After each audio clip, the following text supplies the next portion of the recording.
Today we're going to be talking specifically about how to fix a forward head posture and the myths behind a forward head posture and what really does cause a forward head posture. So I love to do research, as you guys, for those of you that don't know, I love to inquire and see what's out there on YouTube, on Google, what's the latest trend. And pretty much every single video that talks about forward head posture or neck pain or migraines relates back to the muscles. So to put things in perspective for you, see our friend Bucky here? This is what you look like without your muscles and your joints. So if I let go of Bucky and I remove these screws that are holding him in place, what ends up happening is that he would actually fall. So what's going to hold his body in place is going to be his muscles, his bones in place. I hope that we all agree on that concept. If you do agree, give me a thumbs up. If you don't agree, give me a thumbs down. So muscles, the job of the muscles is to keep the bones in place and attach bones to one another with the ligaments. So the same concept applies to your jaw. But today I want to talk about how this complex here can actually affect your head posture. Why? The common mistake in the rehab and fitness and even in the medical sphere is that we have separated the body into different professions. This really is important to understand because there's a profession that looks at the way that your eyes move. There's a profession that looks at your jaw. There's a profession, many professions that looks at your musculoskeletal system. And there's another profession that looks specifically at how your foot functions.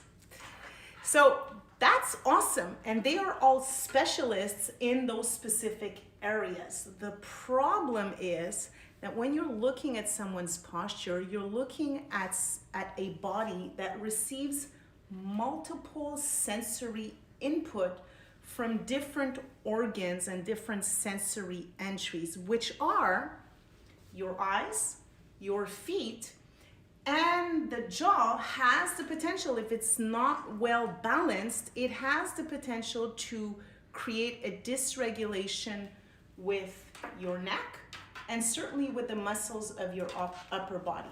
And that's what we're going to be talking about today, because some of the greatest misconceptions are that texting on the phone or even carrying a heavy bag causes forward head posture. It really doesn't.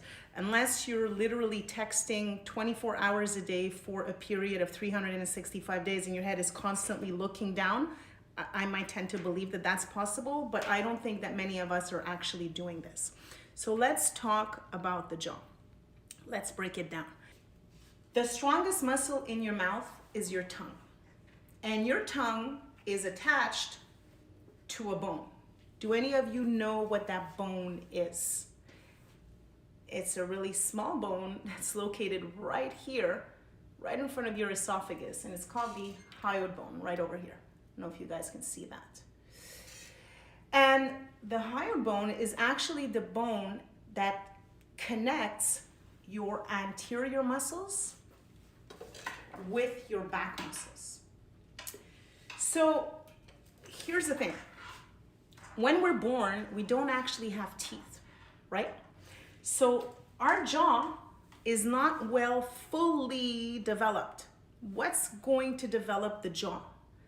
Well, the way that we learn how to swallow, because we're going to swallow first before chewing.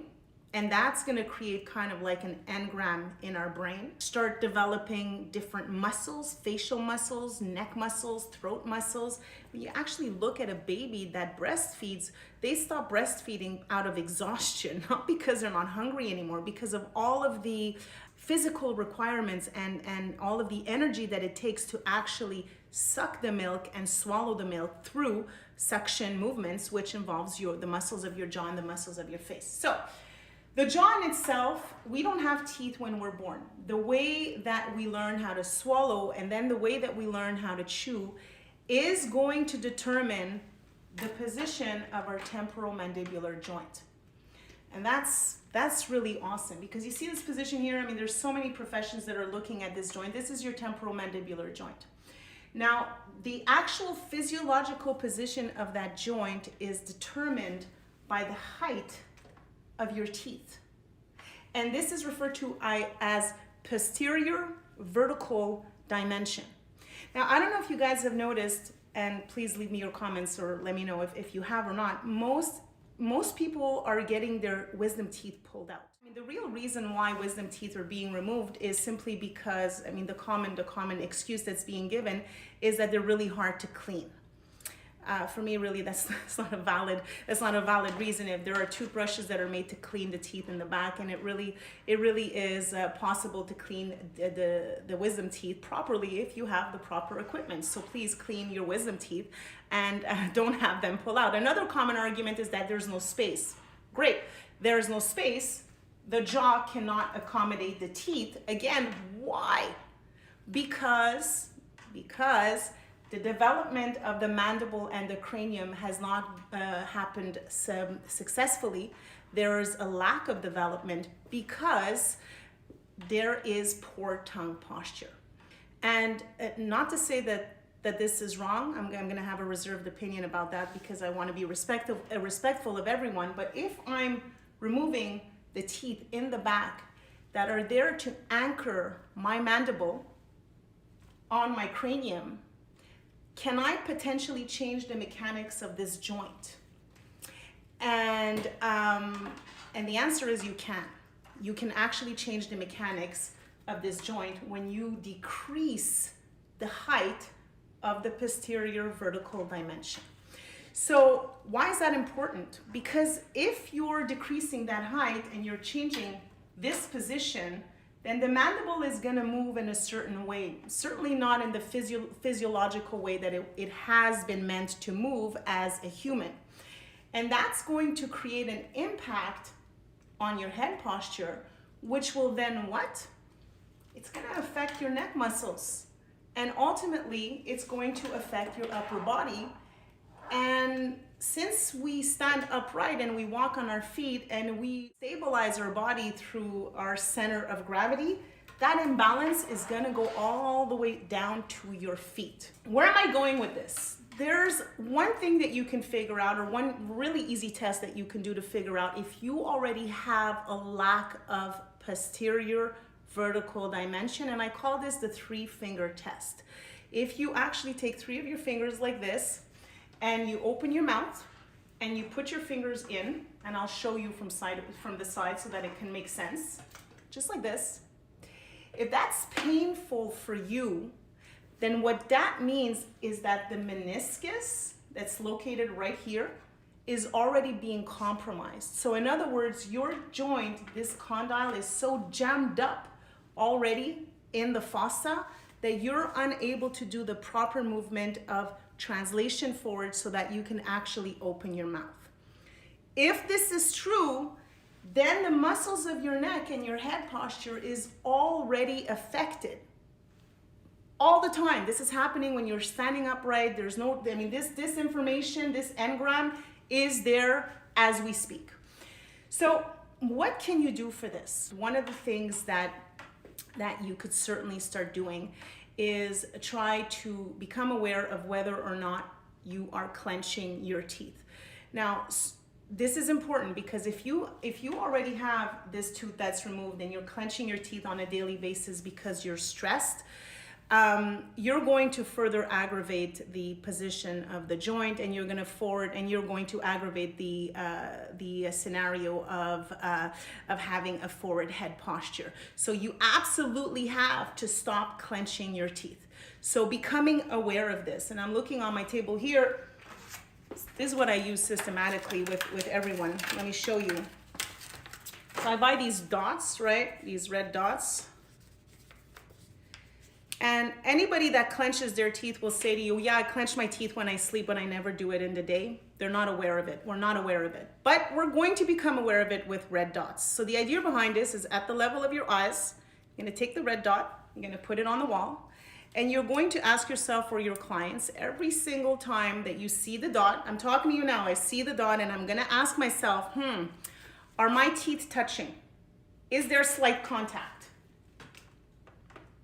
Just contact. If they are, that is considered clenching.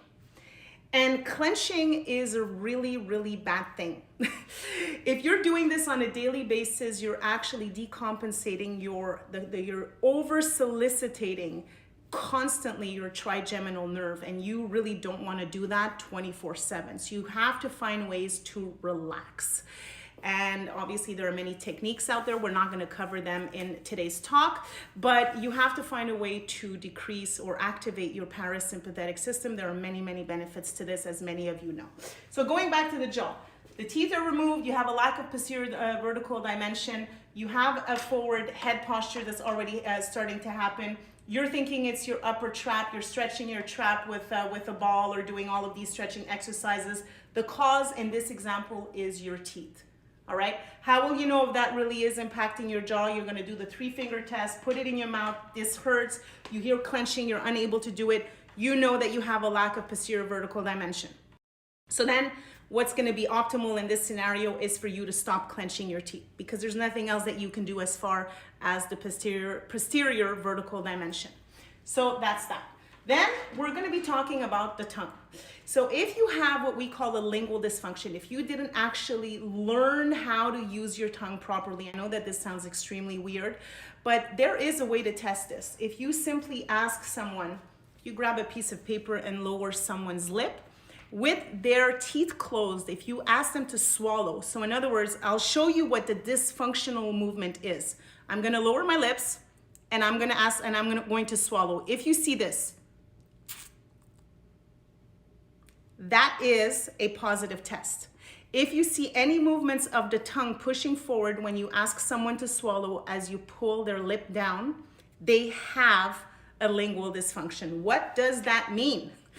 It means that the way that they've learned to swallow their food and their saliva does not happen the way that it should in an adult, which is the tongue on top of the palate that pushes the food back. Instead, the tongue goes forward. Now, what happens if every single time you swallow and speak words, your tongue pushes on your teeth? Will it create a problem with the development, or at least with the shape of your teeth? It will, because it takes this very, very small pressure on the teeth for the teeth to actually start moving forward. And we know this condition as in dentistry as a class 2 division, either 1 or 2, there's different divisions, but a class 2 could also be determined by looking at someone's teeth from the front. So in other words, the upper teeth will cover the lower teeth by more than 1/3. So if you see the upper teeth completely covering the lower teeth and all you're seeing here are the gums, then this is considered a class 2. And that's 85% of people that are already in a class 2 occlusion. Why is this important? Because we're talking about forward head posture. If you have a class 2, a class angle that is a class 2, where's your head going? It's going forward. Why? Why is it going forward? Because your mandible is pushed up and back. I'm just showing you an example of this. And if this reality is true, then my esophagus, my head is going to move forward so that I can take in air. So in this scenario, the tongue is at the culprit of the problem that we're seeing. And since we take many, many breaths in one day, what ends up happening is we start developing this habit. So what you're seeing on a daily basis with your clients, or maybe with yourselves or with your children, and if they have a forward displacement of their center of gravity, and this can actually be measured. We have special platforms here that can measure to the square millimeter whether or not your posture is forward. Now keep in mind that the minute that you have a forward displacement of your center of gravity, you are wasting energy standing upright. You may be meditating, you may be eating right, you may be exercising and doing everything that you're supposed to be doing.